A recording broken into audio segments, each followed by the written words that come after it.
Hey, movie fans, and welcome back to another episode of the Uncharted Media Podcast. This is episode 215, where we dissect the failure of Shazam! Fury of the Gods and be bitter about it. But no, this is a topic that movie critics, like actual quote-unquote intellectual official movie critics, have been clamoring for since like 2009, 2010-ish of the oversaturation of superhero movies has led to superhero fatigue. And up until this point, I don't think there's ever been any evidence to support that. But now we've had three big, huge superhero movies underperform at the box office within the calendar year. Now, do I believe in superhero fatigue? Well, you'll have to stick around for the discussion on that, because it's a complicated issue right now with a lot of different facets. But before we get into all that, Josh, how you doing this morning? I am chilling like a villain, my dude. I got my coffee and my special Universal mug, which I always like. I always have like memory flashbacks to that week of like, it was just, God, what a fun little adventure we had, which hopefully we'll be doing this year. Maybe cross our fingers. I just appreciate that mug just fits you so well. It's a sexy bald guy. Yep. So, Josh, you watching anything good this week?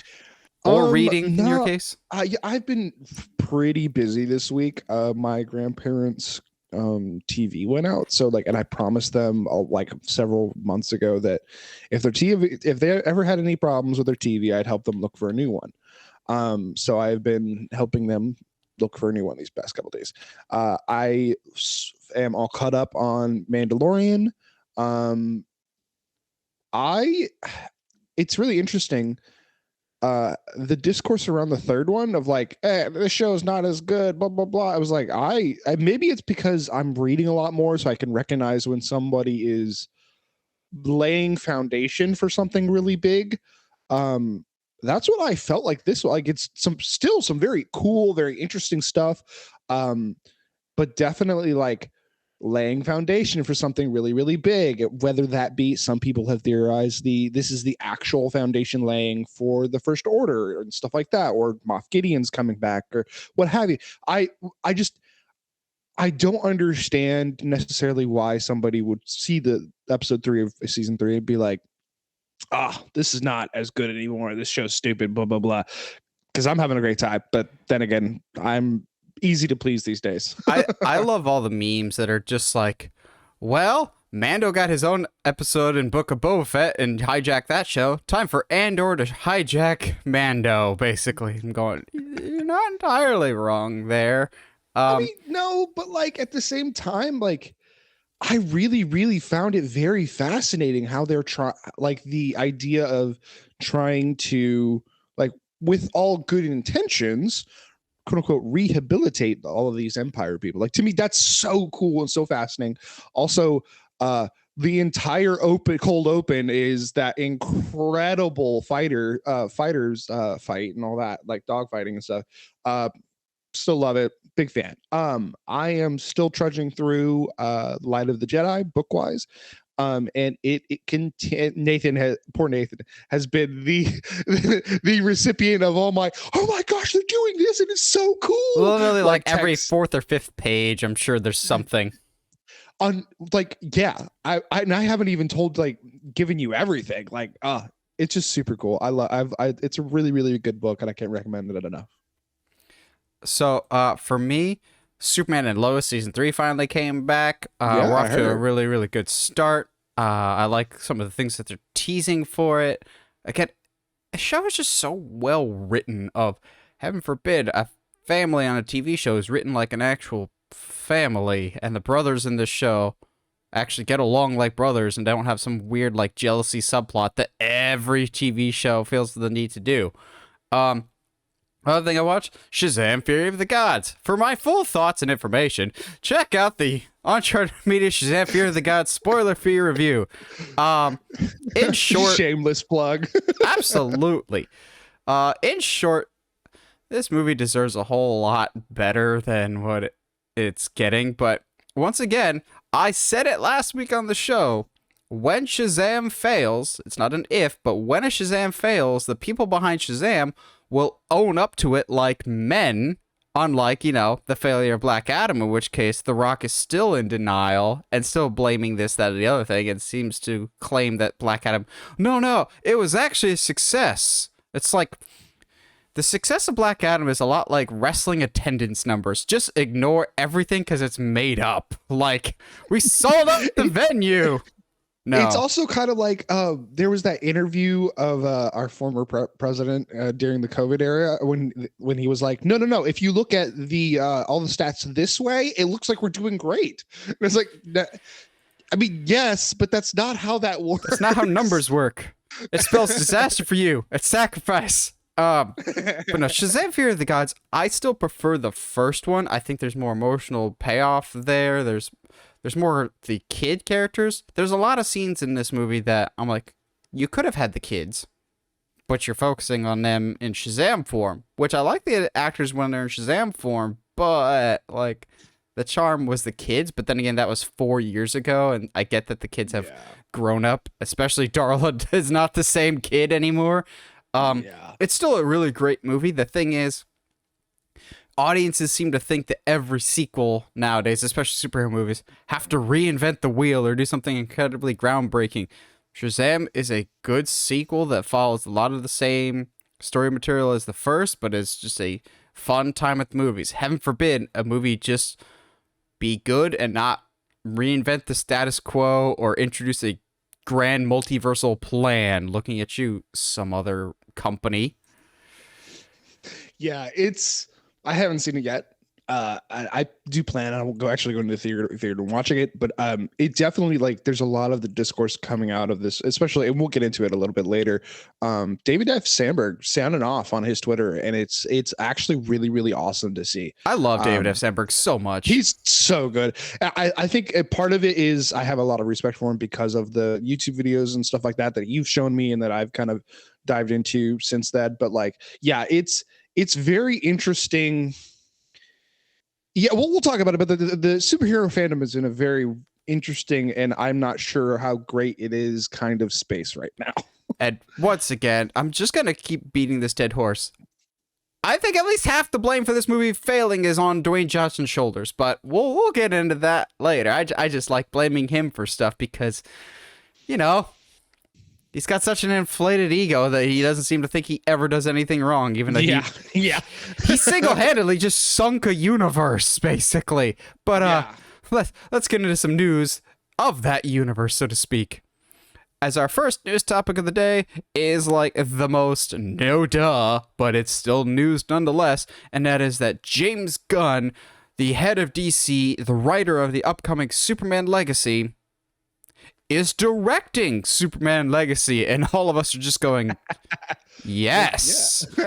Yes, we kind of expected that. The guy that's founding this new DC universe is probably going to want this DC universe to get off on the right foot, and he'll be the first penguin in the water, so to speak. This just makes all the sense in the world to me. You get some like angry comic book fans out there that are just going, oh, it should have been this guy or this guy. I think they would have been mad at whoever it was if their name was not Zack Snyder. Just like how they seem to think anything not involving that person or someone that has personally gotten their own blessing from Snyder himself, which James Gunn actually has. Snyder has vouched for James Gunn before. That doesn't matter. It doesn't fit their narrative. They're going to be not happy either way. But on the other side, I'm seeing plenty of people, and I, to a certain extent, somewhat understand, that are just like, well, James Gunn's the funny guy. He's just going to do jokes the whole time. He's not going to take Superman seriously. Look what he did with Suicide Squad. The Guardians of the Galaxy is a goofball movie. I maintain that the Suicide Squad and the Guardians of the Galaxy are goofier movies because they're goofier characters. The entire premise of the Suicide Squad is kind of a goofy premise of we've got a bomb on our head and we've got to do dumb missions for the government. Guardians of the Galaxy are literally the losers of the universe that have to save everything. Superman, by the way he talks in literally every single interview, and the beautiful post that he put when he announced that he was the one directing this, talking about the connection he has to the character via his father. He understands the levity that this movie brings of, like, this is the granddaddy of them all when it comes to characters. But also, yes, he does funny, but you can't look me in the eye with a straight face and tell me he doesn't get emotion right. Like we talk about the Suicide Squad all the time with Ratcatcher, but also be a man and admit you all teared up in that first Guardians of the Galaxy. We are Groot. Like, you made a tree man make us cry. And also, he may have been your father, but he ain't your daddy, boy. I'm Mary Poppins, y'all. Like, you made us care about Yondu. The Christmas special is fantastic. James Gunn is just a good storyteller. Just happens to have humor. I think this movie will have a lot less humor. To me, I'm not surprised by this. It just makes the most sense. Josh, what do you think? Yeah. No, I agree, because I think even when we it was announced and he was like, yeah, I'm writing the script, blah blah blah. Both you and I was like, oh, okay, cool. So you're gonna direct the movie then? Like, it wasn't even a thought in our heads that somebody else would do it. It was just like, oh yeah, okay, so you're writing it, and this is the quintessential start of the new universe, and you're the head of it. So it just makes sense for you to do it. For James Gunn to set the tone. And set the kind of work ethic going forward. I'm not surprised by it at all. It's a lot of the Discord. I've stopped kind of going to James Gunn's Twitter, not because that man just needs to stay off Twitter. Well, it's not even his fault though, because he's constantly getting called out by stupid people who are just trying to get a rise out of him. And so, like, I feel for him, and I just get tired of people throwing completely unfounded, completely like nonsensical claims at him, and it's just stupid. And people who just don't understand how the movie industry works. So I feel for the guy. James Gunn I feel bad for him as well. He's got a string of like things that are blamed on him or pinned on him that was all stuff from the previous regime. Like, yes. Mild spoiler alert for Shazam! Fury of the Gods. One of the post-credit scenes has characters from Peacemaker, to which people are already getting in James Gunn's mentions going, why do you keep casting your wife and stuff? She was cast for this post-credit scene before he took over. Like, there's so many things that are just like ripple effects from the previous regime that people seem to think is all James Gunn's fault. I'm just like, yes. Stop it. Or like, but also James Gunn doesn't help himself. Sometimes he's just like, oh yeah, I would love to work with Margot Robbie again as Harley Quinn, and I think we absolutely will be. And I'm going, so you're gonna keep Harley, but not other things. Here's my thought of what everything's gonna go down as. I don't know if I've said this before, but I think The Flash is the official end of this DC universe, like as we know it. But then we've got other stuff like Peacemaker Season 2 or Waller or Aquaman. That will be set before The Flash. And I think the first start of everything will be Superman Legacy, which is exactly what they've said.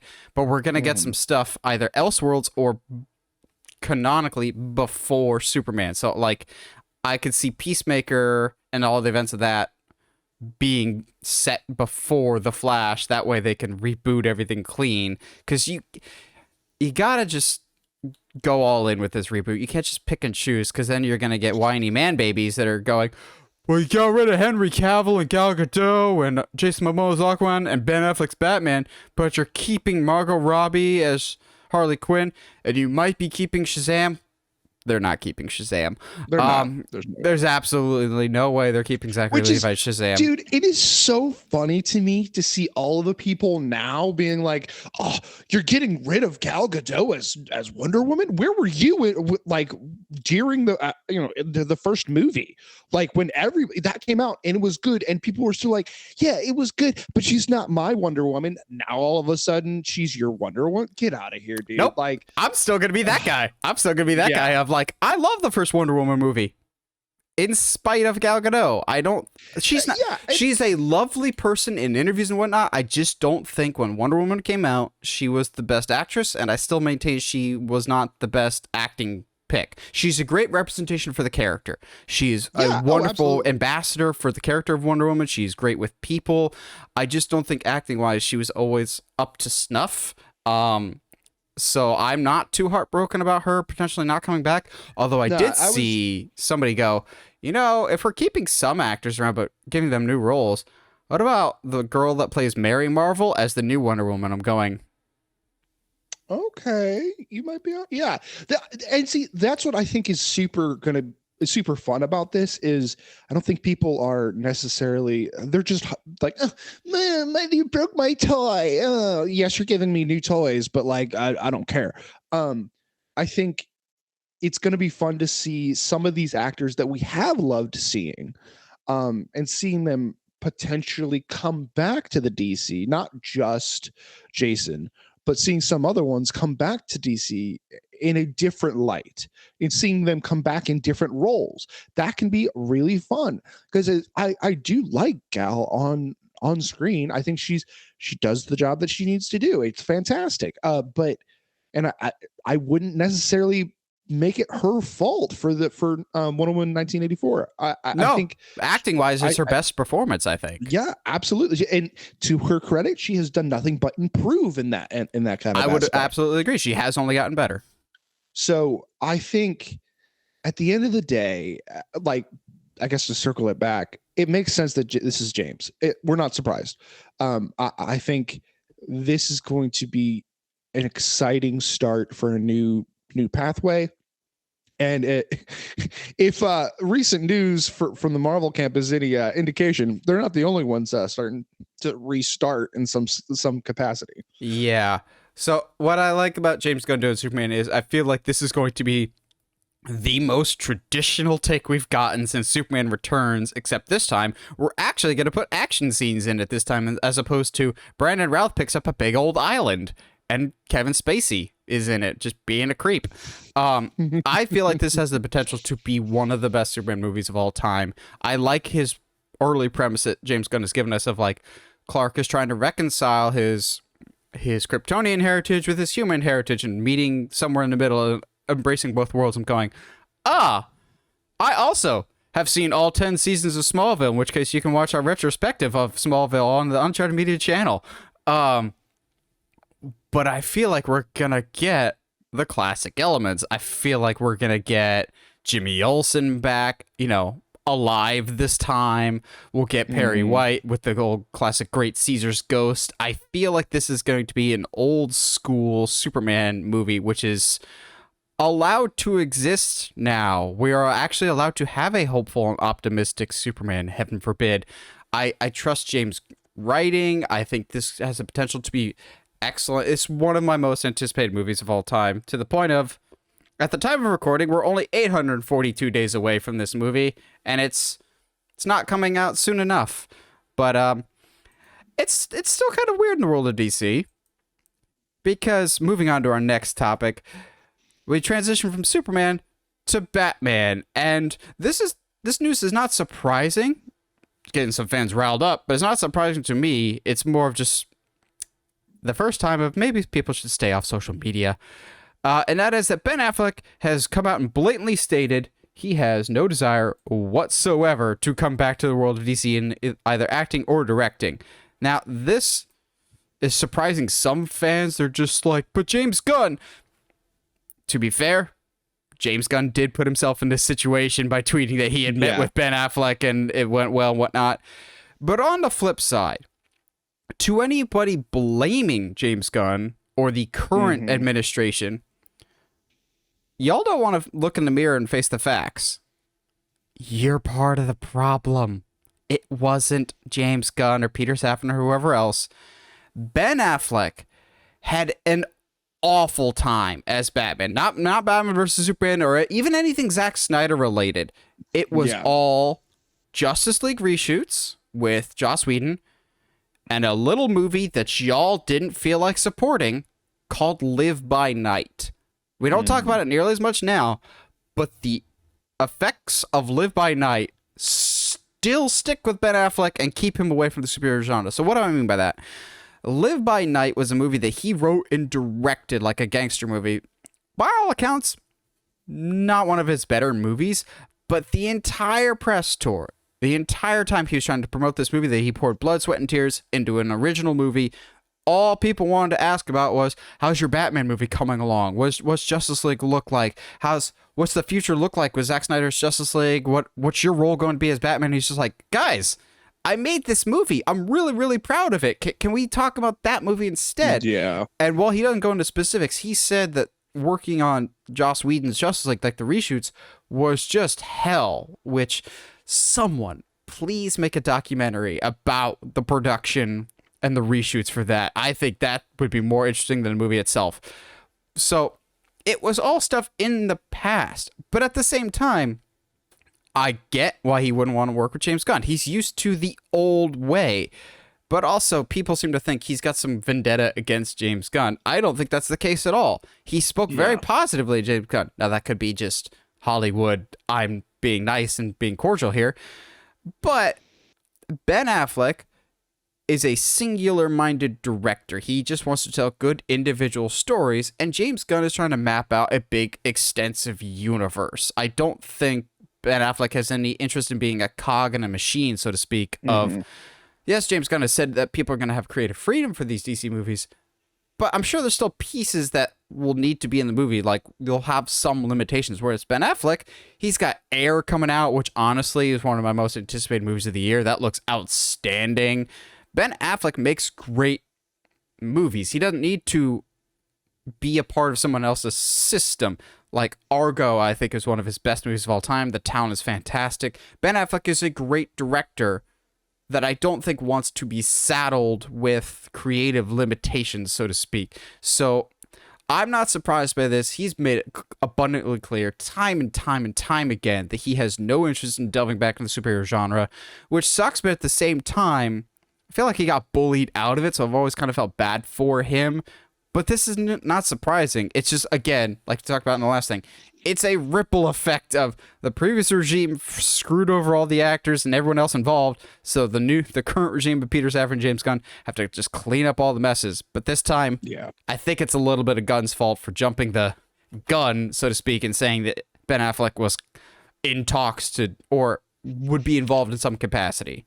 Yeah, which, maybe is still true from like a producer's standpoint. Maybe, who knows? But like at the same time, I don't blame Ben, especially like seeing some of his stories from even like the Ultimate Cut for Justice, the Snyder Cut stuff. When Snyder literally like called him, was like, "Hey, do you want to come film in my backyard?" And Ben was like, I think there's unions that you have to, like, you can't just dude, okay, we're doing this. All right, cool. Like, I don't blame him for being so scarred from everything from that era. Like you said, the absolute just ignorance of interviewers who were like, cool, we know you have a project coming up. We don't care.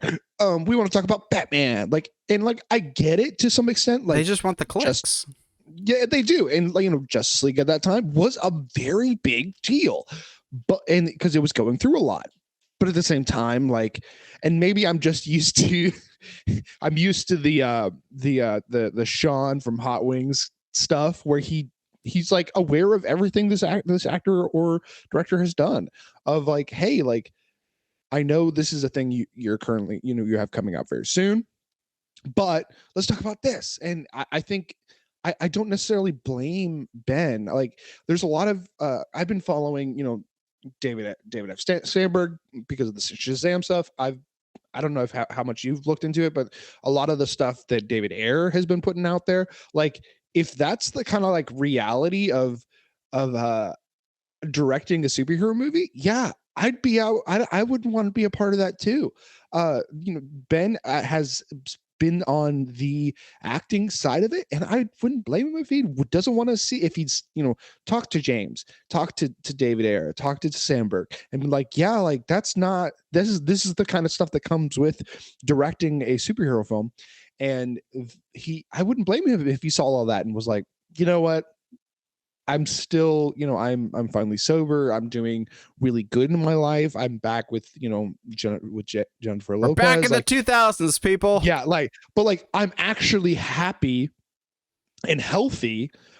I don't want to go back to that. And you know what? I don't blame him. I don't think this is necessarily Gunn's fault. I mean, at the time he said that, maybe it was true. Maybe it was something that, you know, that they were in talks, and Ben finally was like, you know what? No, that's really just not something I want. And I've said it multiple times, but I'll say it again. I don't blame him. I don't blame him at all.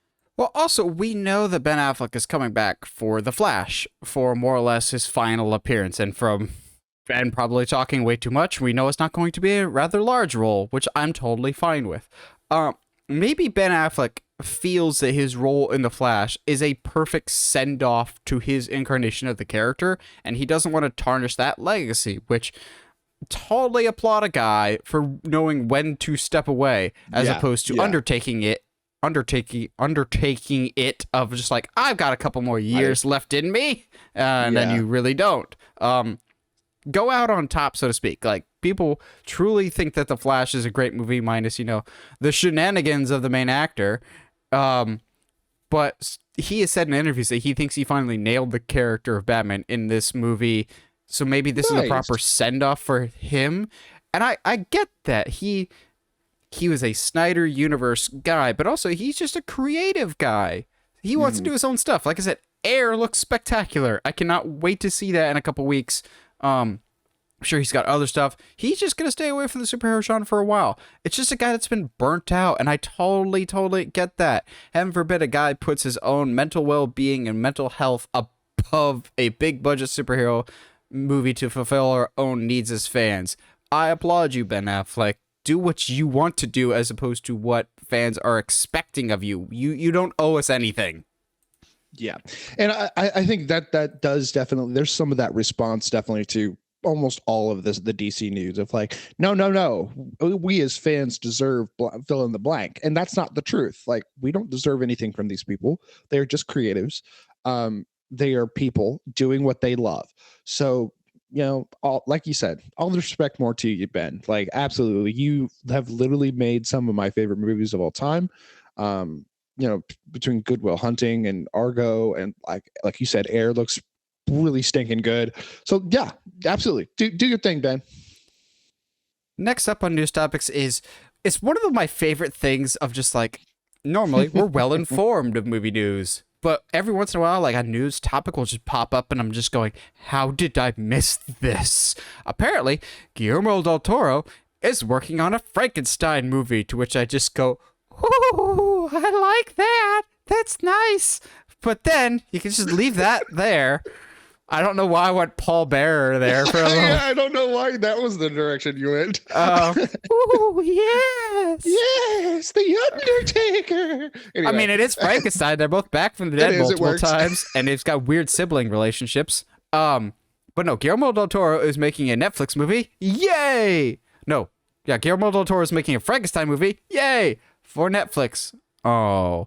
But looking at the cast, you're going, oh, no, I'm back on board, baby. You get Andrew Garfield and Oscar Isaac and rising horror star Mia Goth. I'm going, okay, so Andrew Garfield and Oscar Isaac. Which one's the monster and which one's Dr. Frankenstein here? Because my immediate gut reaction is Andrew Garfield is Dr. Frankenstein and Oscar Isaac is the monster. Oh, interesting. That's not where I went. You were thinking the opposite. No. Actually, not at all. I was thinking none of them are the monster. They haven't cast the monster yet. I was thinking Andrew's the doctor and Oscar Isaac is like Igor. Which Fritz. I love that even more. So, once again, because Josh has this thing of like Frankenstein versus Frankenstein's monster. My thing is, his name isn't Igor, it's Fritz. His henchman's name is Fritz, and everyone seems to think it's Igor. I want to know where that Igor thing comes from. Where people get mistaken. Is it Igor and Young Frankenstein? Maybe. No, it's Igor. Igor, yeah, it's Igor. No, it's Fritz. But like, in the first that's part of the joke. Is like it's almost Igor, but it's not quite. But that's the joke. So you know what? I really don't. Maybe it's from like one of the older movies. I don't know. That's but it's definitely not in the book. I'll give you that. But Del Toro's making Frankenstein. Yeah, dude. Yeah, I've seen his Pinocchio. Are you kidding me? I'm down. I'm absolutely down. I think Guillermo Del Toro is one of those people that you absolutely get if you want to make a Universal monster movie, but you want a fresh take, but something that doesn't depart too much, but all the departures make absolute sense. One of my favorite things about his Pinocchio movie, outside of the animation, outside of kind of the few little liberties that he takes, is the ending. Is this idea that this boy is not, he doesn't turn into a human child. He is a immortal being made of wood now, because he can always keep coming back, which is so fascinating. And so the ending of his Pinocchio, spoilers, I guess, is him having to watch all of his loved ones die off slowly. But like him, the idea is not like, oh man, I have to watch, I'm immortal, so I have to watch all of my, all of my loved ones die off. It's, I get to now, instead of having a limited lifespan, I get to spend every moment with these people that I love until they are gone, which is like so cool. And like Guillermo del Toro is always such an incredible storyteller. And to me, yeah, give him Frankenstein live action. Oh, dude, you're telling me we can get like a Shape of Water level storytelling with Frankenstein? Let's go. Absolutely down. I mean, Shape of Water more or less is already a Universal monster movie, being Creature in the Black Lagoon. Basically. It's very, very similar. This just yes. You could tell me Guillermo del Toro is doing any of the classic Universal monsters, and I'd be on board. But Frankenstein in particular, he has said numerous times in interviews he has a particular fondness for that one, because Guillermo del Toro loves movies about the lovable monsters, or the ugliness that can be loved, so to speak, like your Shape of Water. He likes this idea of like, just because they look horrendous doesn't mean they're not lovable. And that's essentially what Frankenstein is, of like, he's not the bad guy for almost any of the movies, minus the child murder, but we can excuse that one. Even then, that's not, I wouldn't pin that on him. I mean, it's still his fault, but he has the brain of a child, so to speak. He's got an abnormal brain. Yeah, but like, I think if anybody was going to really emphasize the absolute tragedy of that whole section of the story of the child death that happens, in that he's just trying to to make a friend, and this little girl loves him just as he is, and that he's kind of pushed into being psychotic by the townspeople. But like, if anybody was going to emphasize the tragedy, the true tragedy of the monster, like, it'd be Guillermo del Toro.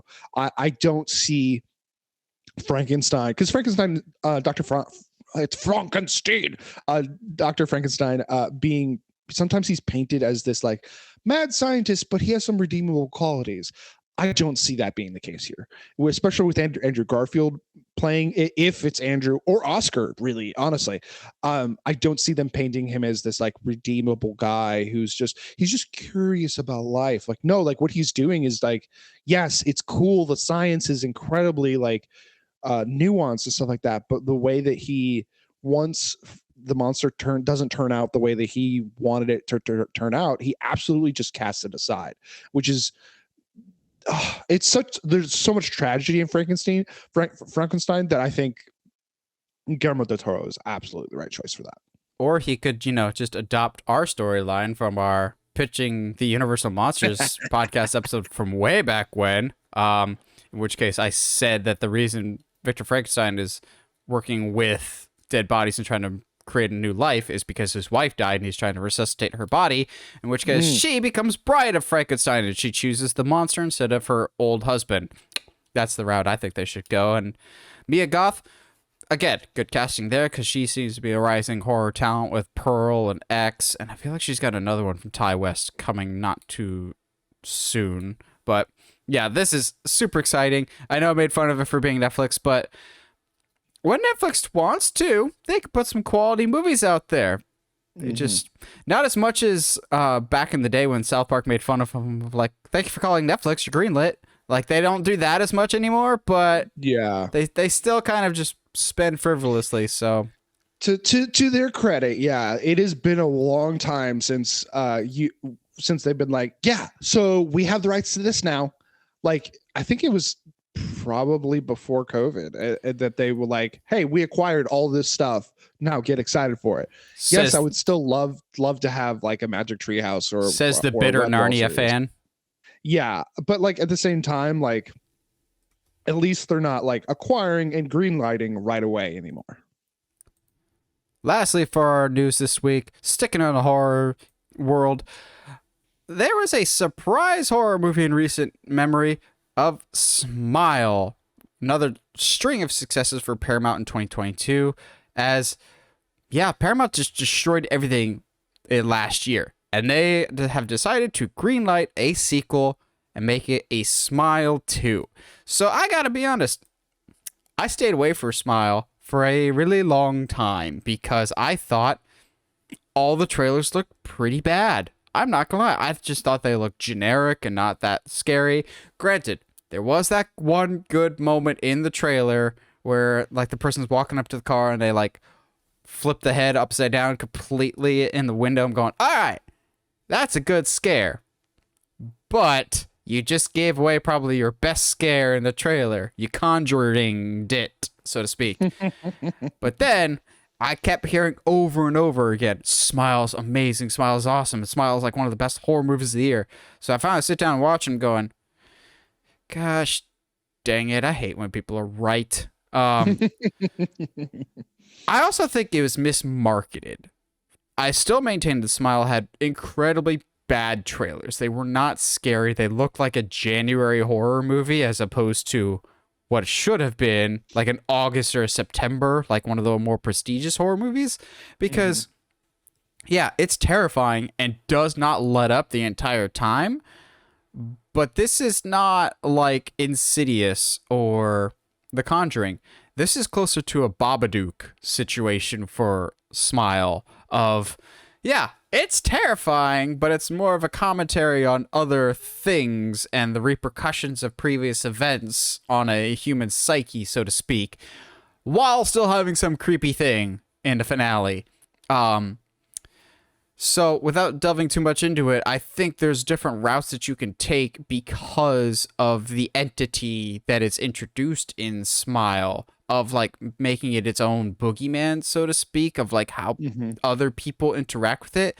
But also Smile kind of has a Ringu type of effect of just like, it has a chain reaction to other people. So if you wanted to make connective tissue to the first movie, it wouldn't be difficult because it's like it gets spread along to other people. So I'm on board with this. Josh, I don't think you've seen Smile yet, have you? No, I have not. And that's not even like, I think lately I haven't, since Smile came out, really, I haven't really been in much of a horror mood. Part of that is because like I'm the only one in the house that kind of watches it. So like I have to find a time when I can watch it by myself. And I don't have fun with that. Which is also, yeah, like who wants to watch horror by themselves? Like that's no. And so the only other alternative is to watch it at my desk, which is like, I don't want to sit here hunched over like this, watching a movie for like an hour and a half. Like it doesn't, you know, anyway, the situational stuff. I have not seen it yet. Heard fantastic things. While the trailers were not good, I have a vivid memory of all of the marketing, though. The rest of the marketing was great, besides the trailers. Was terrifying. Like, just people doing the Smile thing, like, just in, like, at sports games and stuff like that. Like, that was awful. Was not a fan. Like, not a fan, but in, like, the right way. So, yeah, dude, like, if they keep that energy and it's as good as you say it is, because I generally do trust your opinion about especially when it comes to horror. I know what horror Josh likes. Yes. That is true. What's interesting is I do think, and you know, this is a discussion for another day, but like it's interesting to see how like how far down like the B movie side of horror movie that you're willing to go, and how like for me, I'm like, nah, that's not really for me. But like at the same time, me? like, But yeah. like, bring on the Slumber Party Massacre 3s. Bring on the I Know What You Did Last Summers. Bring on the campy slasher dumb horror movies. I love all horror. It's so stupid. funny though, because like I'm definitely not that kind of guy, but like I love Babadook that was like made for like $12. So it's like I don't understand. It's so weird. I think, but like yeah, I'm excited. I need to find it because it's on Paramount, isn't it? Yes, it is. Okay, well, I just got rid of my subscription, but anyway, I'll watch it eventually. But yeah, it's kind of like one of those situations that I'm glad to hear that it wasn't like Happy Death Day, in that a sequel doesn't necessarily make sense, because like you and I, when they announced a sequel for Happy Death Day, we were kind of like, well, but so it's just going to happen again? Like, that's kind of weird. Well, and also, to be fair, the sequel was okay. With Happy Death Day, both Happy Death Day and Christopher Landon's other movie, Freaky, he as a director I really like, but also he has this weird habit of stumbling upon really, really interesting and unique, clever ideas for horror movies, but not realizing he stumbled on them and not using them in movies. Yeah. Like, in Happy Death Day 2, there's like other versions of them, and I'm going, oh, so they're gonna have to try and kill their other versions to close the loop. That's not where the movie goes. I'm going, dude, you had that set up perfectly. Or in the movie Freaky, the killer accidentally swaps bodies with Catherine Newton's character. Interesting enough, Freaky Friday the 13th type. But they tease something at the beginning of the movie of like different slashers that have happened over the decades. I'm going, oh, the Blissfield Butcher is killing people and swapping their bodies, so essentially he's living forever. But no, they never touched on that. I'm going, it's right there in front of you. You set that up by accident and you didn't pull it off. Like, what the heck? But getting back to Smile 2, closing it out here. Again, it's like a Babadook type of, it's more than just a spoopy movie. It's got a lot of thematic elements to it. And I just hope that those carry on, or maybe we even bring in some other thematic elements for a sequel, or different aspects or different traumas that we can talk about, as opposed to, well, this movie's spoopy, let's make more spoopy movies, and not really realize what made the first one special, so to speak. Because how often have we seen with horror of clever first one that has a bit more under the surface than we want to give it credit for, and the sequels just go slash slash, you're all dead, and they don't bring that level of depth and complexity to the sequel that the original had. So I just hope they take the right lessons for Smile 2. I believe they still have a good chunk of the people involved with the first one working behind the scenes on the second one, as far as I know. So we'll see. I hope it doesn't become a horror sequel that we forget about, as is the case for quite a bit of horror.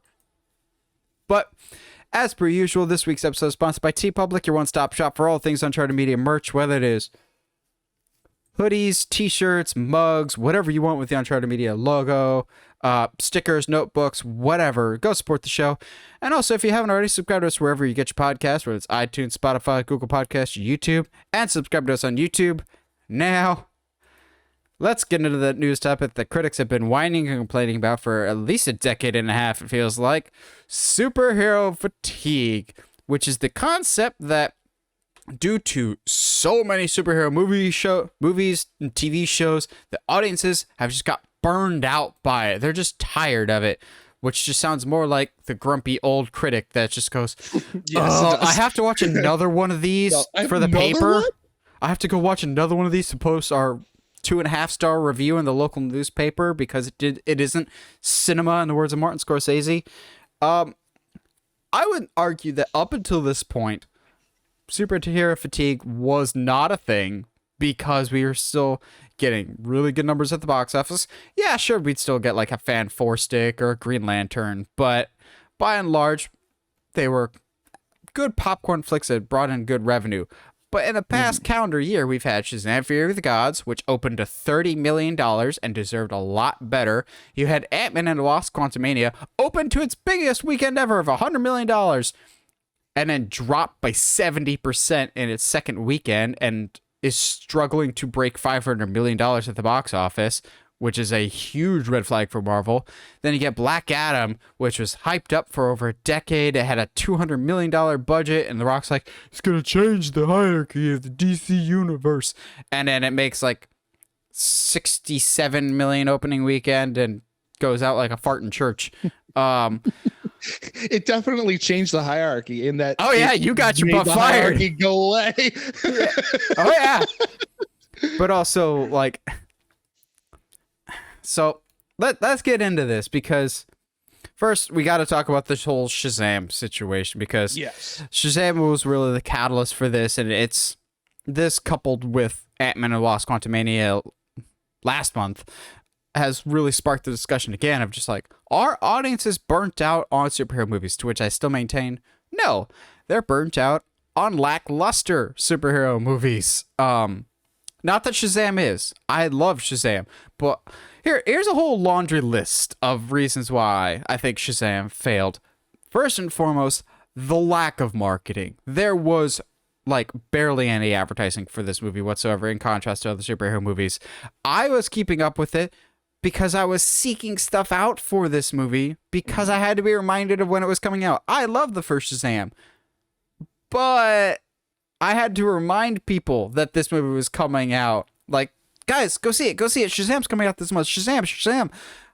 No, Creed did better, I think. Dungeons and Dragons is probably going to do better than this movie. John Wick is going to do better than this movie. That's because John Wick definitely will do better. That's because all of these movies are advertised well. John Wick is a perfect advertising campaign right now. Dungeons and Dragons, I have been aware of this movie for months. My family, my parents are aware of Dungeons and Dragons and are really interested in seeing it.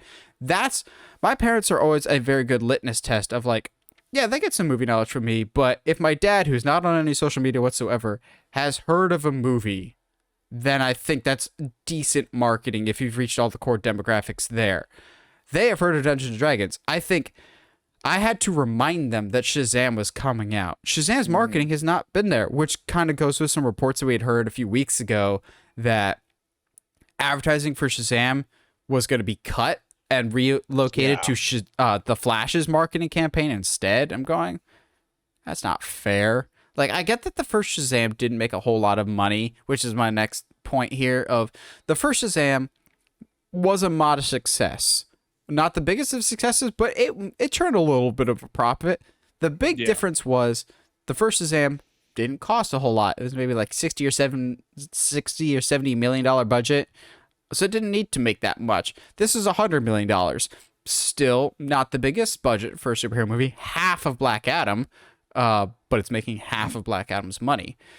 So I think the first one it didn't light up the world enough that people that saw it were clamoring for a second one. You and I were super excited for the second one, but it didn't leave enough of an impact, I don't think. Like Into the Spider-Verse, as much as people Into the Spider-Verse, as much as people love it, that was kind of a trickle-down effect of it didn't do particularly well at the box office, but everyone and their mother gave it good word of mouth, and it had an incredible second life on home video. So I'm really curious to see Across the Spider-Verse box office. I also think it took too long to come out. The first one was 2019. Yes, you can blame the pandemic, but at the same time, these movies with Shazam are so dependent on the believability of the child actors. And the fact that these kids have grown up by 4 years. Asher Angel, who is Billy Batson, he's not a kid in this movie. He looks like a full-grown man. We also have the actress that plays Mary Marvel in this. She is both Mary and the God version of Mary in this, like, because she's aged up that much. And to me, that actually still makes sense. I know some people are upset about that. Here's where we can also blame the finger at Marvel here, because this is a standalone comic, so to speak. Like, the first Shazam kind of made reference to other stuff in the DC universe, but it's its own standalone thing. And here's where I blame Marvel. Marvel has trained audiences to think if you're a superhero movie, everything is connected and you have to be on the lookout for how this will pay off in a future movie. How is this going to do that? Yeah. This is a standalone movie. through and through. Yes, some things are teased in the post-credits that, let's be honest, will not go anywhere whatsoever. Some things are teased, but by and large, this is a self-contained single, like, 4-issue comic mini series, and that is 100% fine. We don't need everything to be like interconnected super intensely. But also, here's where I really blame Marvel. People have come to expect that every movie has to be a big end of the world, multiversal, big, grand, epic scale, high stakes thing. The beauty of Shazam is both the original and this one are very low stakes. Just the basic city of Philadelphia is in danger, and that's about it. Like, I don't need the multiverse to be collapsing in on itself every single movie. The Incredibles got it right. If everyone is super, no one is. If everything is a crisis, nothing is. You need your breathers. You need your lower stakes movie. I know not everyone loved it, but Birds of Prey and the Fantabulous Emancipation of Harley Quinn was a perfect palate cleanser. It was a low-stakes movie. You need low-stakes movies like Ant-Man. Ant-Man, as much as they're not my favorite, Ant-Man movies are, or they're supposed to be, important to the MCU for pacing and tone of, okay, not everything can be the big bombastic, and that is totally fine. Last point I have, and then I'll hand it over to Josh. I am 100% pointing the finger here at Dwayne "The Rock" Johnson. If he wasn't so insistent about separating the characters of Black Adam and Shazam, then maybe this would have worked a little better if he showed up, or if it felt like they actually belonged to the same universe, because I never once buy that these two characters belong in the same universe. I just don't. If his movie, it's trickle-down effect. His movie didn't do well and underperformed. People still have that stank of like, oh, it's a DC movie? Yeah, I'm not interested in that. But also, like, he has openly stated he wanted nothing to do with Shazam. He vetoed him being in the first Shazam, even though they kind of went around him and just like, all right, we'll have Black Adam. We just won't make him look like The Rock. We'll just have it as a projection instead. I'm going, because David F. Sandberg and the people making Shazam know Black Adam is a villain. Stop trying to make him an anti-hero, to the point of they're trying to do that in the comics too, of just like, look how this Black Adam, who is now mysteriously drawn suspiciously like Dwayne Johnson, is the anti-hero who is the middle of this big, huge multiverse conflict that ends up saving the day. I'm going, just stop. The Rock has moved on. Can we move on to, like, I think he was so insistent about setting up his fight with Superman that he threw Shazam completely under the bus. And in doing so, The Rock has sway. I think he swayed the public opinion that Shazam doesn't matter. I want to fight Superman instead. So Black Adam, I think, had long-lasting impacts on the DC universe, but Shazam in general, I don't mind the movie of Black Adam, but I don't like what the ripple effects have impacted other movies, and it just annoys the crap out of me. But Josh, Shazam fails. There's no way around it. Shazam failed at the box office. Still a quality movie, but it fails. What are some of the biggest things that you chalk up to that? I mean, I think your point's about bringing it up that Marvel has definitely changed this idea for the general movie-going audience that movies have to connect to bigger universes. They can't just be one-off adventures, which is something you and I have said. We would love to see more one-off adventures. We love this idea of like, a 3-4 issue, little adventure going off here. And to Marvel's credit, sometimes that's what their shows feel like, is like this little like 3-4 5-issue adventure, which I like a lot. I like smaller adventures. So quick aside, breaking news, as I'm looking it up right now. The Wrap actually has an article, actually right now as we're recording this. Dwayne Johnson's attempts to recenter the DC films around Black Adam and Henry Cavill's Superman backfired and hurt both his movie and Shazam 2, insiders told us. And this is The Wrap, like an actual reputable source. I'm just going, yeah, no duh. Maybe just, put Shazam over in the process. You could have elevated everybody, but no, you had to make yourself, Black Adam, a D-level character, the center of a whole universe. Freaking idiot. Go on, Josh. I I think excuse me, sorry. Got those coffee burps. Um the Marvel has changed that idea though, that comic book movies can't just be one outing. And because I think even like in the early 2000s, like for better for worse, those Fantastic Four movies, the quality is varying, and there's certain people that we don't enjoy in certain characters, but at the same time, each movie felt like it was this is the adventure.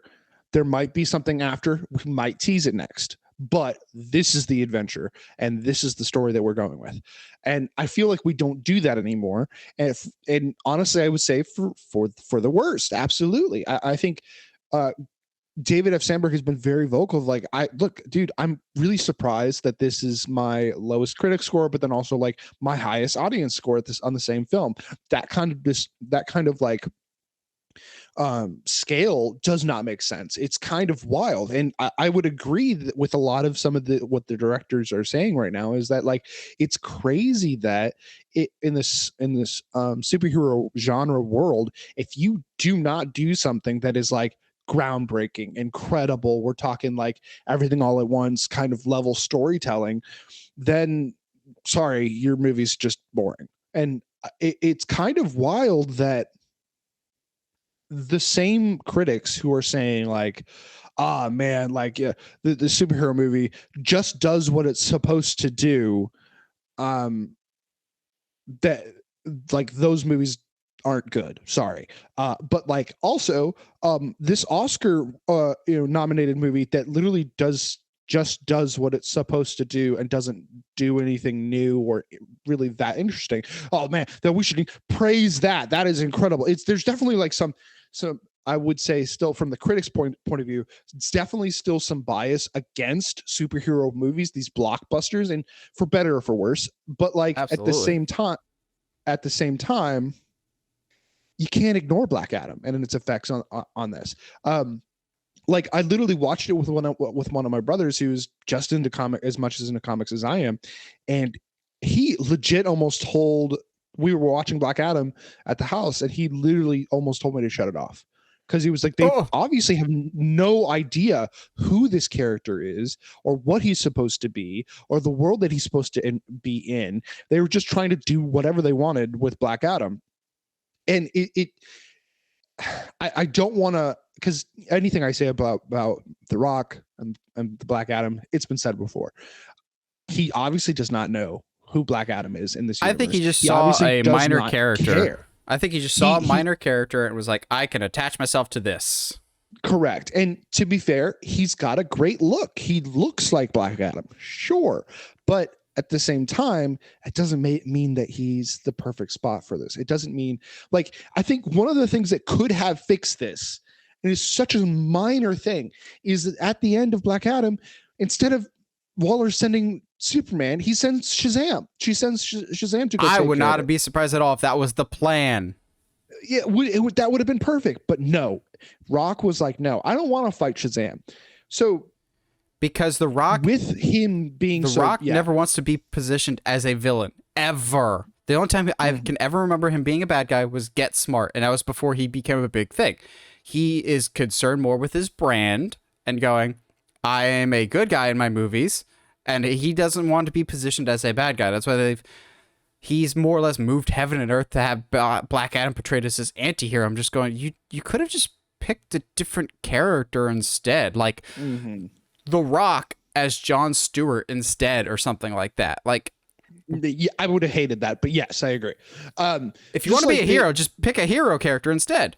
Yeah, exactly. You don't have to turn, like, there's plenty of characters in the DC universe that are full-blown heroes and are awesome. It's like some of the people have been like, yeah, The Rock saying that he's the biggest Black Adam fan is the biggest lie of this entire thing, because he absolutely does not know who Black Adam is or where he places in this hierarchy of stuff. Like, it does not make sense. And that absolutely him publicly disregarding Shazam absolutely has an effect. Now, we're kind of tiptoeing around it, but the idea that this movie does not matter for the future of the franchise Yep. definitely has an Absolutely effect agree. on it. I would not be surprised if there was a lot of people that were like, yo, I hear it's fantastic. I'll wait till it comes to video to watch it though, because at the end of the day, this does not matter for the story going forward. I'll be intrigued to see how that mindset affects movies like The Flash that people are quote unquote excited for. I will be intrigued to see how that affects Blue Beetle, because Blue Beetle is something we have been clamoring for. I've But got if a it really fails bad like feeling that Blue Beetle's going to I have die. a terrible feeling.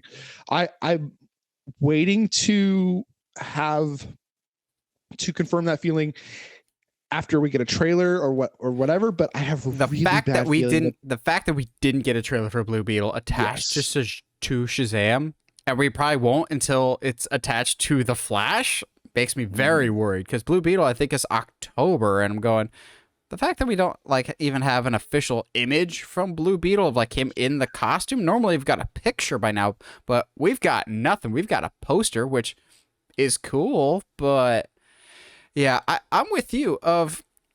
This is going to be oddly specific analogy here, but this has X-Men Dark Phoenix / X-Men Apocalypse vibes to it. Of like, Yes. once Yes. Disney bought Fox, everyone's going, well, what's the point? This is the end of this universe anyway. And I think that reflected with Dark Phoenix was 1, not a great movie, but 2, it didn't do well because everyone wondered, what's the point? And I get people's sentiment, but at the same time, it's the whole comic book thing of it's a singular story. Do you want to see a movie with an interesting story? That's it. You don't need a what's next element to this. Mhm. And I think Marvel's conditioned people to expect the what's next. All these 2023 movies for DC are put in a tough spot, I think, because it's this Yeah. like, well, we know everything's getting rebooted. 2024 also is going to be uber weird because as of right now, we've got nothing for that. Like, what they should do, but they're not going to because they don't care about this movie. Move Blue Beetle to 2024 as a summer release. I know it's a full year away, but that way you have at least still a DC movie in 2024 that you might be proud of, because Aquaman might not be that great. Move it to there, and then you could still reboot everything in 2025 with Superman Legacy, but space things out. You don't need 4 DC movies in 1 year in an already very saturated market. Now, let's get to the thing at hand. Actual superhero fatigue, which is the concept that there's too many superhero movies. Josh, do you think superhero fatigue is a thing in 2023? I think if you would have asked me 5 years ago, I would have said no and stood my ground on the well, if you just make good movies, we'll see it. Trust me.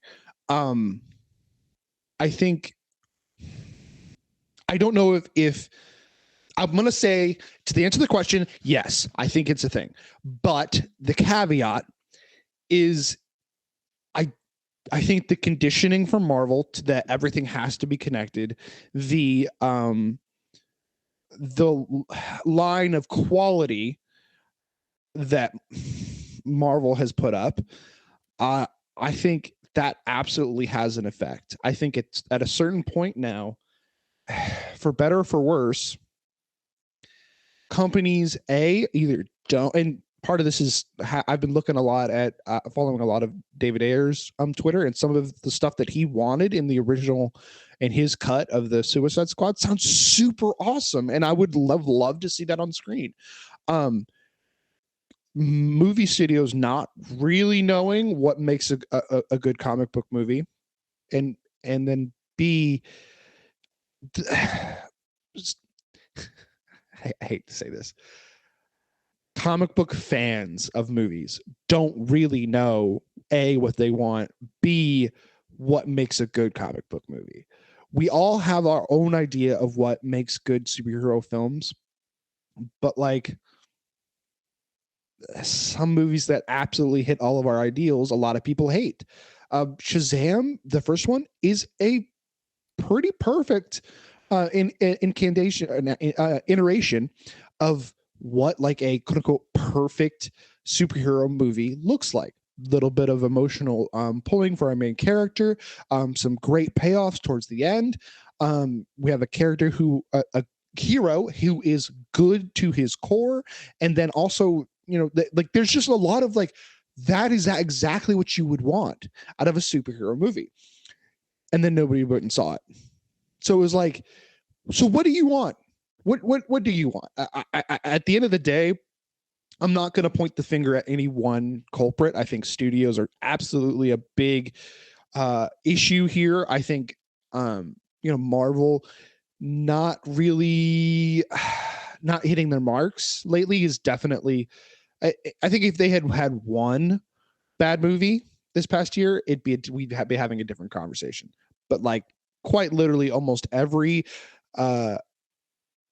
almost every project they've put out since 2019, really since Endgame, has been, I don't want to say subpar because some of them I really, really, really enjoyed, and some of them I have not. Yeah.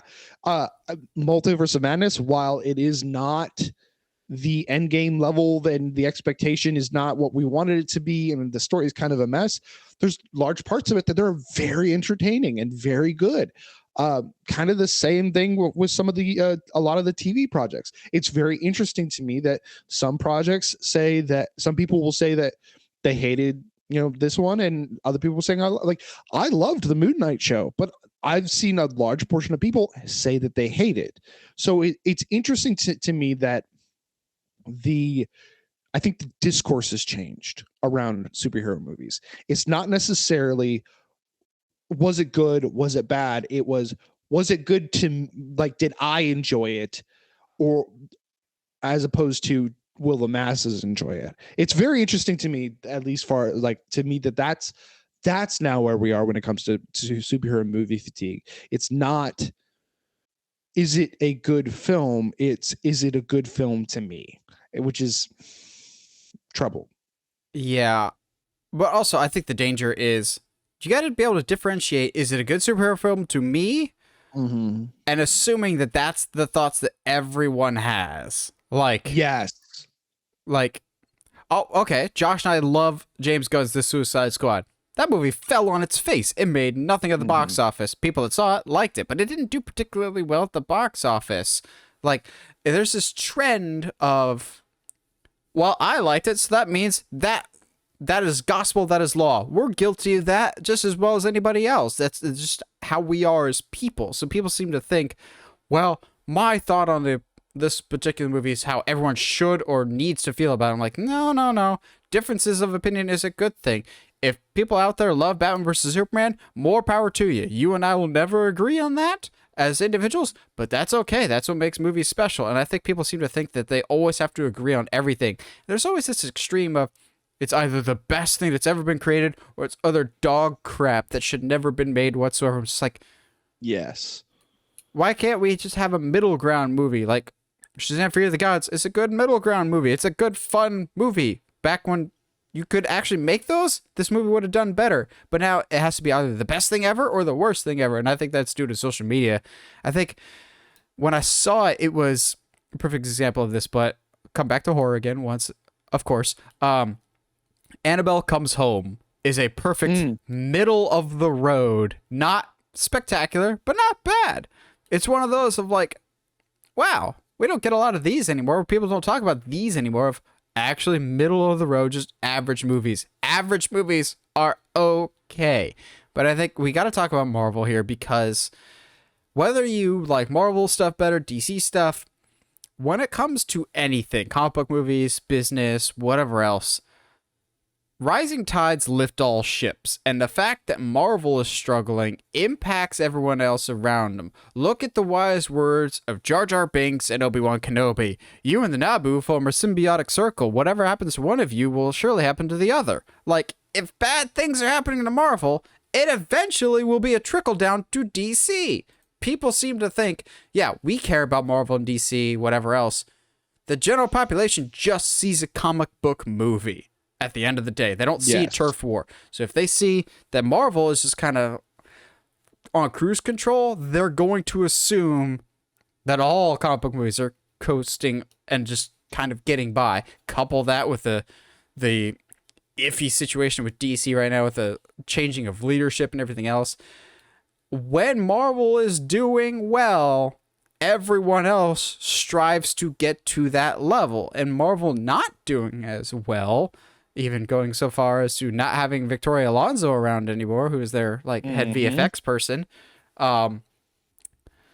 It does create a bit of an issue, but yeah, Marvel, I think, I still really love Marvel movies. I'm still very much looking forward to Guardians of the Galaxy Volume 3, but I think after Endgame, they didn't actually have as much of a plan as they were said that they did, and they've also conditioned people to expect via their own hype machine, and once again, old reliable. Maybe we can blame Bob Chapek for this, of how he was marketing and how his people were marketing Marvel movies was, this is the biggest thing ever. Because for a while there, Kevin Feige didn't actually have control over the marketing for Marvel movies. So I think a big part of the reason why we didn't like Doctor Strange was it wasn't what we were expecting via the marketing campaign itself. Or or Ant-Man and the Wasp Quantumania. Yeah, because you and I have said that about Multiverse of Madness, and because I've gone back and watched it since, now knowing that it's not this big, universe changing thing, I kind of like it. It's kind of nice. It's enjoyable. It's not like top tier, but it's enjoyable at least. So I absolutely agree though that like the marketing has 100% to do with like how it was received off the cut.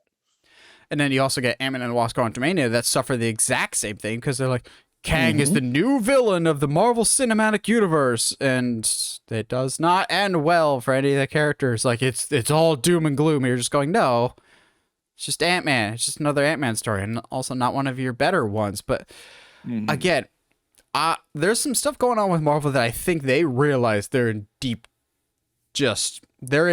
right now, and I think they're reevaluating stuff as much as DC is, just not changing leadership or anything like that. I think they're just recalibrating stuff because for the first time ever, they're on a losing streak, so to speak. They're on the back foot, and they're smart enough to realize with James Gunn at the top of DC and with actual like mapping and foresight out, and with a guy in David Zaslav that wants to not necessarily win, but be a healthy company, prune all the vines that weren't producing. They know they need to be on their A game, and they haven't been for a little bit. So I don't think comic book fatigue is a thing yet. I think subpar movie fatigue is absolutely a thing. Movie fans are a lot like sports fans. Movie fans are a lot like sports fans. That's why you see a lot of analogies lumped together. In that, with fans, it's a lot of the mindset of, well, what have you done for me lately? Yeah, you could have a former MVP on your team that's had 2 bad years in a row, but he's still a multi-time MVP, and fans will go, trade him, get rid of him. He was a multi-time MVP for you. Just because he's had a bad year or two doesn't mean necessarily that they're a bad player. Marvel, yeah, they've had some not great stuff lately, but you also have Shang-Chi, No Way Home, I still really liked Falcon and Winter Soldier and Hawkeye. I know those aren't the best, most well-received shows, but they do have some wins in their back pocket. But it's always this like, well, what have you done for me lately? Shazam, Black Adam, what have you done for me lately? Like, you forget we had Wonder Woman and the first Aquaman and the Suicide Squad. We've had good stuff. It's also people not wanting to look anymore. Yes. Because people always claim, especially the past decade or two, that comic book movies are the only genre out there that successfully do things, or they're the only like big movies out there. It's because you guys don't bother seeing any other creative original stuff out there, not named Everything Everywhere All at Once. That's an anomaly that movie did as well as it did. Agreed. Because people seem to think, well, it's all comic book movies. Yeah, because you are too lazy to go out and seek the original things. You keep claiming that there's no originality out there. There is, more so now than ever before. You actually just have to go out and find it yourself. I know that's a big, scary task, but if this was 2 or 3 years ago, I'd say superhero fatigue is not a thing. And what is this this COVID thing that you speak of. I know not of what that is yet. Which, honestly, that will have lasting ramifications for the superhero genre. Absolutely. In the industry as well. But now I think it's certainly playing a factor into it. I think it's more, audiences are still hungry for good comic book material. It's that studios like horror, because everything comes back to horror. We can learn all important life lessons for horror movies. Studios are learning the wrong lessons, especially Marvel right now, and DC to a lesser extent of, well, what made this movie successful? We had people in tights fighting each other. No, you had good character work. You had good narratives. You gave us reasons to care about that. That's why Shang-Chi is so perfect for me. I love Shang-Chi because we spend so much time with him as a character. He is a good character first. The events don't overshadow the character. That right there is what I'm going to nail down as the big problem with comic book movies right now. The events overshadow the characters. We don't care about them. Doctor Strange in the Multiverse of Madness, things are happening around him. He is not the one propelling the story forward. Ant-Man and the Wasp: Quantumania. The Quantumania part of it, the Kang part of it, was more of a focus than the actual character of Ant-Man. The characters should always be the core of your story. And that used to be the example. But we've gotten away from that. And I think that's what we need to get back to. Of, yes, we can still have big, epic, endgame level things, but we need to have characters that we care about, and we are severely lacking in that department. I don't think we have comic book fatigue. We're missing good characters to get us to be invested in. Yeah, and that's really tough too, because it's a tough thing to say too, because like I'm going to use Wakanda Forever as an example here, because they had an absolute task ahead of them. Absolutely. And I do not like, and maybe that's why I was a little bit kinder to that movie than I think some people were. But upon rewatch, like the decisions Shuri makes absolutely makes sense. Shuri is a much better character than I think I gave her credit for. Everyone in that movie is fantastic, and especially, the guy that plays Namor. But like Wakanda Forever, while it was not very well received, a lot of people were saying, a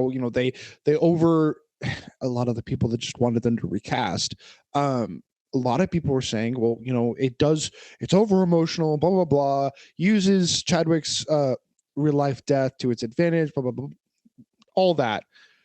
That being said, it's a great movie with very compelling characters, something I think that I did not give it credit when I saw it in the theaters. But upon rewatch, all these characters are going through a lot. And I think a lot of that is really shown through the speech from the Queen towards the beginning to the middle of the movie. I completely agree. I think that characters are the reason people, in general, characters are the reasons people go to superhero movies in general anyway. But the idea that you can't just have someone play Batman and be like, all right, looking at you, Flash movie, you can't just be like, Michael Keaton's Batman's in it. Cool, but like, why Michael Keaton's? We know why Michael Keaton's, because Christian Bale said no. Correct. And also like nostalgia points. We gotta have a reason. We gotta have a reason for people to see this movie. Because Ezra screwed everything up. Anyway, I people continue to see movies for characters. That's why like the Dead Space remake for video games did so well, is because they not only did the original justice, but Isaac is so much more interesting in the remake because he has voice behind. But people came back for the characters, and I as much as I love Paul Rudd as Ant-Man, what they do to him, even just in the trailer for Ant-Man and the Wasp: Quantumania, doesn't make me feel like this is the same Ant-Man from the past two movies. So, which I get it, it's not, but at the same time, though, that was the Ant-Man I wanted to see. That was the Ant-Man of like, how would he be, interacting with all this stuff? It's why like people came for characters. It's why there was kind of like a little bit of an uproar that certain characters from the first two Ant-Man movies, when they didn't show back up in Michael Quantumania, Pena. They were like, what? Why is this? Why aren't you? Why aren't they here? Because people come back for the characters, Not the completely agree. event. Yes. The other argument that people bring up when it comes to comic book fatigue that I just want to shoot way down right now, because shoot is connected to this. People often compare the comic book genre to the Western genre. People are like, well, Yes. Westerns were everywhere for a time, but then we barely see any to this day. First of all, I think Westerns have just evolved. We still see Westerns. They're just presented differently. Mandalorian is 100% a Western. They just put a modern skin on it. The Last of Us, I'd say, is probably a Western. You just put a modern skin on it. But I never thought the comic book movies would go the way of the Western, and here's why. By and large, Westerns are locked to a specific era, a specific like feel to the movie. It's a vast world that you can tell with, and a lot of storytelling possibilities you can tell with Westerns, but by and large, you've got a very confined sandbox. Comic books, you do not have that sandbox. You literally have a vast multiverse that you can tell. But also, the Westerns were a locked period in time, and the further we get as a society, the further away we get from Westerns. Comic books are a medium and a genre that you can pick up and take with you as time progresses. Like Westerns are always 1800s. Comic books have lasted since the 1920s all the way up to now. Comic books can grow and evolve with the time, whereas Westerns, it's a thing of the past. It's locked into that. Comic books can grow and evolve, so I don't think there'll ever be that whole, well, we got burned out with comic books.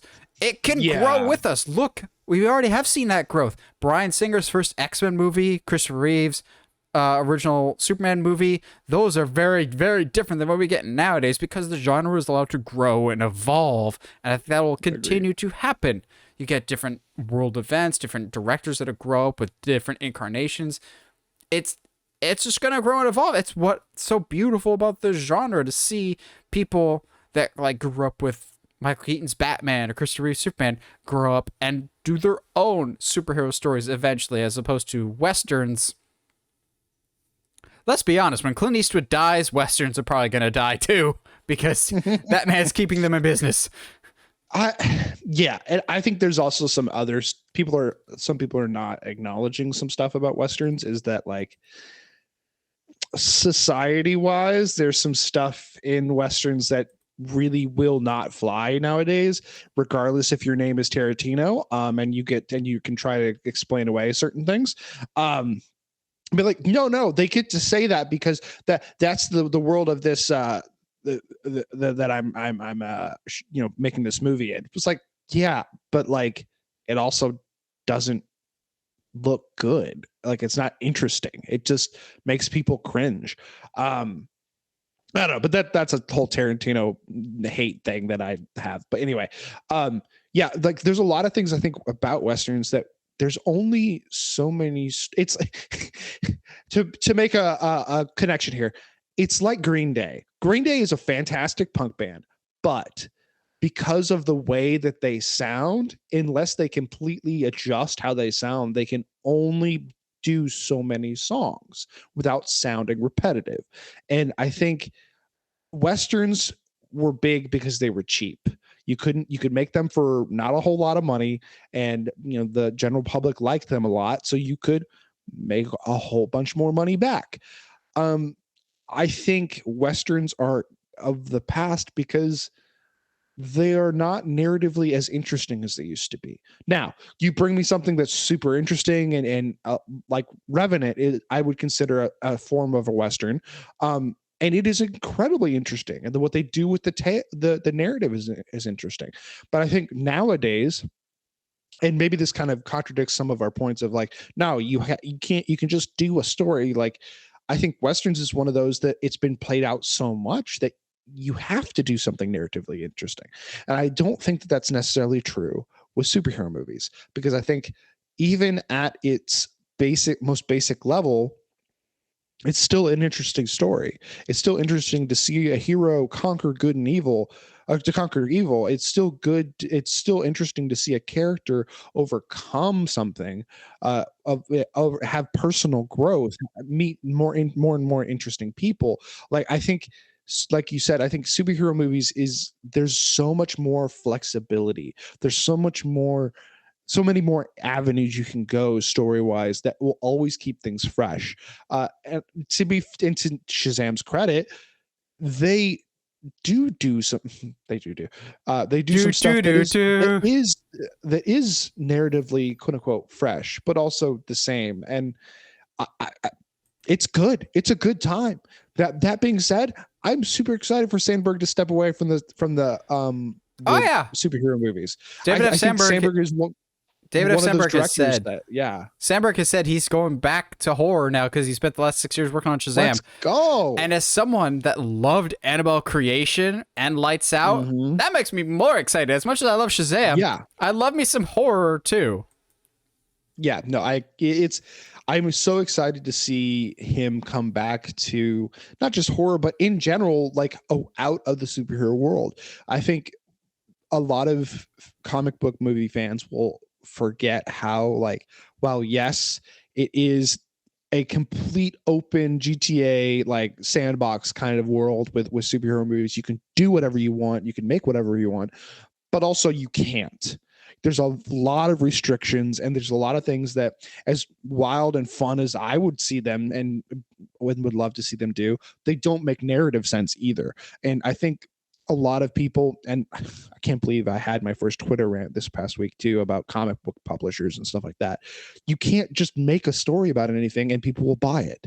It's not throwing in nonsensical things that have never shown up and don't make sense narratively.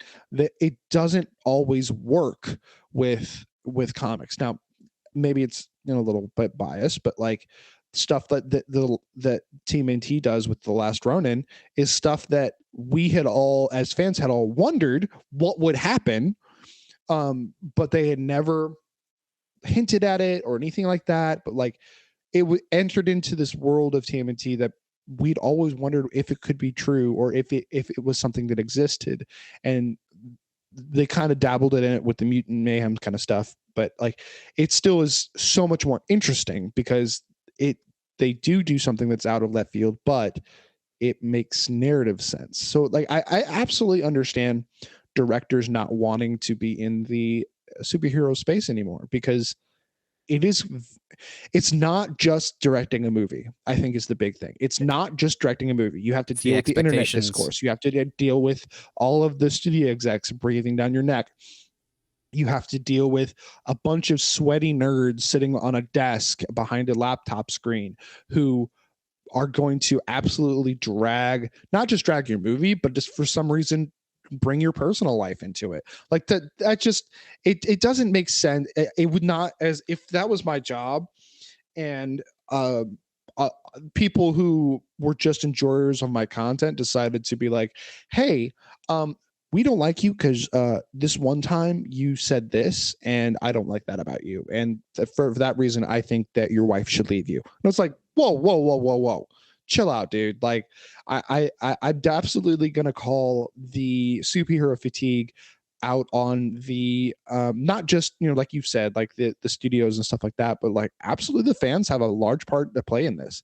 I think nerds do not realize how aggressive we come off. And like, yes, we are passionate about everything that we love, but like studios execs will see 30 comments on a trailer or whatever that are all like really positive, but the other 3,000 are like, I can't believe they're doing this, blah blah blah blah, and they'll be like, oh, okay, cool, so we'll just not make movies for those people. So I think I've heard this before, and I kind of completely agree. Of people that grew up with comic book stuff and superheroes and nerdy related things, we were used to being the bullied kids in school, but we don't realize now as adults that we're the ones doing the bullying.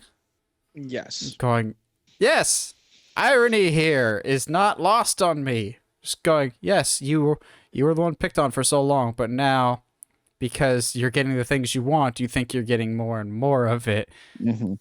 I don't like it.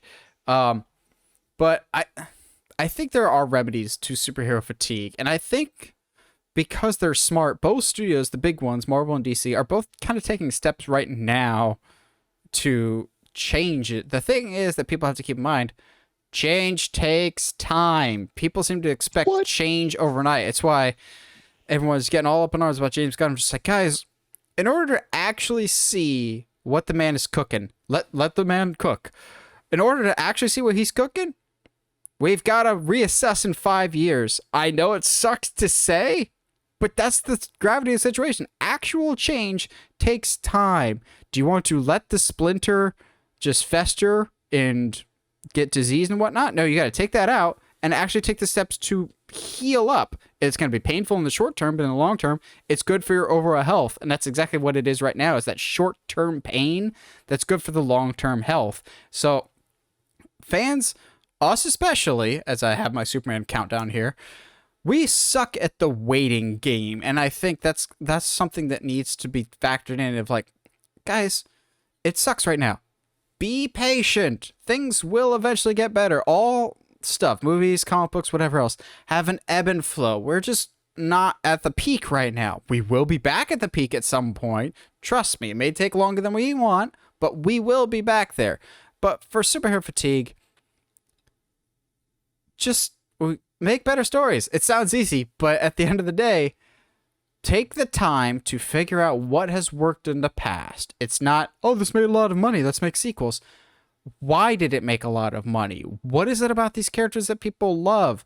Take a breath every once in a while. Not everything has to be a universe-ending disaster. Looking at you, DC Comics especially. I hope the movies don't follow this, but Marvel Comics is the same way. Of crisis events sell well for comics, so crisis events in movies need to be the template going forward. Everything has to be this big, bombastic, everything is ending. I'm going, but if that's the case, then nothing's special anymore. Because we've talked about it many times with the multiverse. If somebody dies, you can just bring in a different multiverse version of them. Don't like that. But we will get back to good superhero stuff. And I don't think the number of superhero projects is the problem. It's the quality that we're getting from them. We need to get more regularly scheduled good stuff, as opposed to it's literally a crapshoot. Because that's what it is right now. It's a crapshoot of if it's going to be good or not. It was in the past few years. It's been consistently good up until recently. So we just need some consistent wins again. I feel like a coach after post game, but we just need consistent wins. We just need to keep playing our game, and the wins will come to us. Oh, you're muted.